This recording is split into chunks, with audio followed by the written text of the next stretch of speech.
तर ठाकरे बंधूंच्या भेटीवर भाजपा नेत्यांनी प्रतिक्रिया दिली आहे। पक्ष संपायला लागला की उद्धव ठाकरे हे शिवतीर्थाचे उंबरठे झिजवतात असं नवनाथ बन यांनी म्हटलंय। ठाकरे बंधूंच्या एकत्र येण्याने परिणाम होणार नाही असं अनिल बोंडे यांनी विधान केलंय।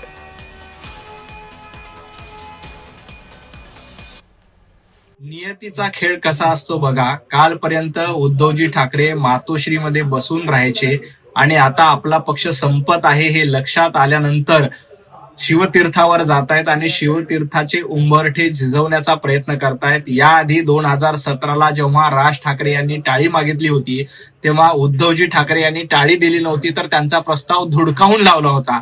आणि आता स्वतः उद्धवजी ठाकरे हे राज ठाकरे यांची भेट घेतायत। भारतीय जनता पार्टीला याचा काहीही फरक पडणार नाही। भारतीय जनता पार्टी ही कार्यकर्त्यांसोबत आणि मुंबईकरांसोबत उभी आहे।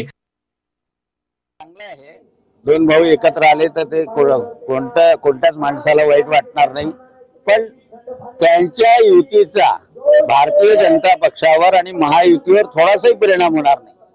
कारण आता लोकांना माहित आहे की भारतीय जनता पक्ष महायुतीला जर निवडून दिलं तर जो विकासाचा रथ जो प्रधानमंत्री नरेंद्रजी मोदी पासून देवेंद्रजी फडणवीसांपर्यंत आहे तो जर आपल्या शहरापर्यंत, मुंबईपर्यंत, ठाण्यापर्यंत, नागपूरपर्यंत, अमरावतीपर्यंत पोहोचवायचा असेल तर भारतीय जनता पक्ष महायुतीचंच सरकार असलं पाहिजे स्थानिक पातळीवर। हे लोकांनी पक्क ठरवलंय आणि त्याच्यामुळे ते युती करून किंवा वेळेवर काही गणित करून त्याचा काही फारसा उपयोग होतो।